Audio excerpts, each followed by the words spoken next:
पहला ही दृश्य था वो जब आर्मी के कुछ न्यू ज्वाइनिंग वाले candidates field marshal Sam Manekshaw को आते देखते हैं। ये फिल्म के मुख्य किरदार सैम बहादुर का एंट्री सीन था, लेकिन इस सीन को दिखाया गया उस नए कैंडिडेट की नज़रों से। मानेकशॉ के आते ही उस कैंडिडेट की आंखें जिस तरीके से राइट टू लेफ्ट घूमती है, ऐसे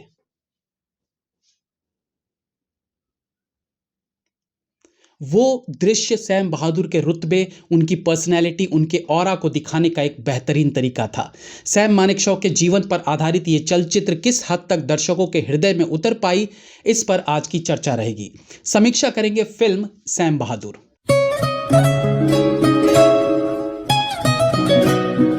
सैम मानेकशॉ, यही नाम था उस जाबाज आर्मी ऑफिसर का जो ऐसा पहला शख्स था जिसे फील्ड मार्शल की उपाधि दी गई थी, जिसने अंग्रेजों के लिए जापानियों से युद्ध किया, जो सीने पर 9 गोलियां खाता है और डॉक्टर जब पूछता है कि क्या हुआ तो कहता है कि गधे ने लात मार दी, जो इंदिरा गांधी को सरकारी काम से दूर रखता है क्योंकि उनका कोई ओहदा नहीं था सिवाय इसके कि वो नेहरू की बेटी थी, जिसने पॉलिटिशियंस को मजदूर और फौजी के बीच का फर्क समझाया, जिसने 1971 के इंडो पाक वॉर में एक अहम भूमिका निभाई थी। और जैसे कि मैंने अपने ट्रेलर रिव्यू में भी कहा था, वो इतने पावरफुल थे कि सरकार बदलने तक की पावर रखते थे।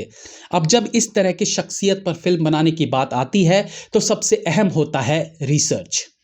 फिल्म की अवधि करीब 2 घंटे 20 मिनट है और जैसे कि फिल्म का नाम ही सैम बहादुर है तो फिल्म इसी नाम के इर्द गिर्द बनाई गई है। सैम बहादुर के रेंज से बाहर की चीजों को अवॉइड करते हुए कहानी खत्म होती है। अब बात करते हैं कि फिल्म का स्क्रीन प्ले कैसा है। क्या ये 150 मिनट की फिल्म दर्शकों को अपने सम्मोहन जाल में फंसा पाई? क्या मेघना गुलजार का डायरेक्शन या विकी कौशल की कला स्क्रीन प्ले के साथ मिक्स होकर एक सुखद और एंटरटेनिंग फिल्म बना सकी? 1933 से सैम की कहानी को दिखाना शुरू किया जाता है जब वो आई गेस 20-22 साल के रहे होंगे, और क्योंकि एक दृश्य में वो पालने में भी दिखाए गए हैं तो समझ लीजिए कि कहानी 1920 के आसपास से शुरू होती है और 1971 की लड़ाई के कुछ समय आगे तक की दिखाई जाती है।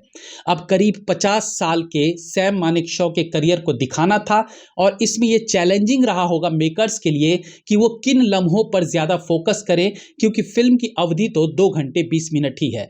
तो इसमें कहानी के साथ साथ स्क्रीन प्ले राइटर का काम अच्छा रहा है, जिन्होंने दृश्यों को इस प्रकार से लिखा है कि फिल्म देखते समय हम कहानी से पूरी तरह जुड़े रहते हैं।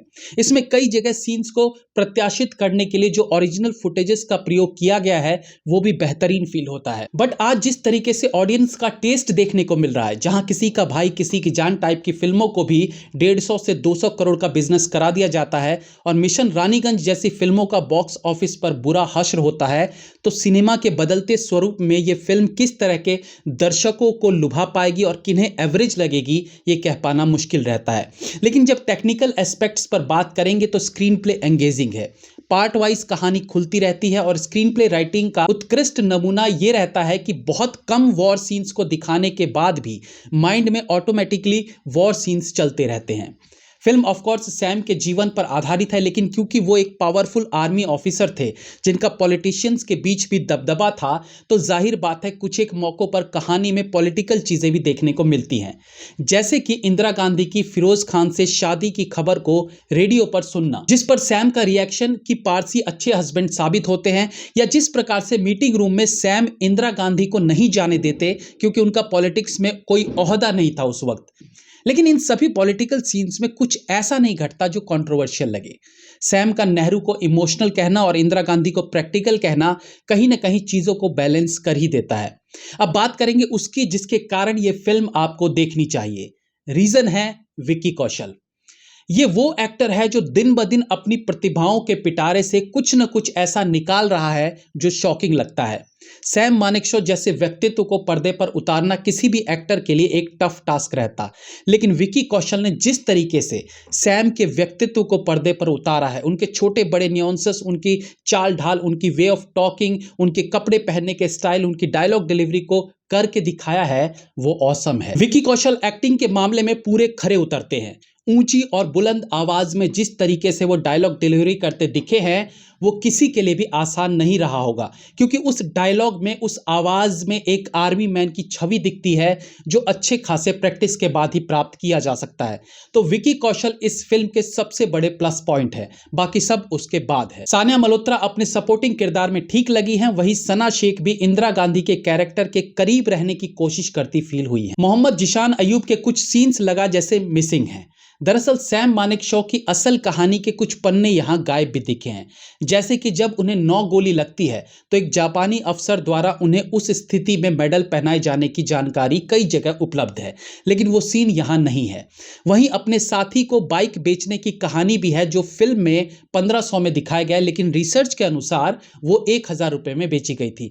और बाद में उस 1000 को लेकर एक दिलचस्प किस्सा था कि 1000 के बदले आधा पाकिस्तान ले लिया, बट उसे एक डायलॉग में समेट दिया गया, जबकि उसे थोड़ी लिबर्टी के साथ बनाते तो एक एक्स्ट्रा गूज़बम्प्स मोमेंट फिल्म में ऐड हो सकता था। सिनेमेटोग्राफी और कैमरा वर्क बहुत अच्छा है।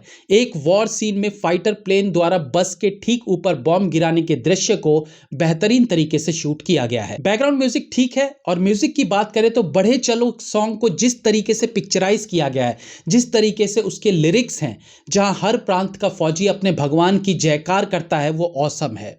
एक सिनेमा के नज़रिए से कुछ समय ऐसे हैं जहां एक्साइटमेंट थोड़ी स्लो मोड में चली जाती है, जो बीच बीच में थोड़ा सा फिल्म देखने के इंटरेस्ट पर विराम सा लगाने लगती है।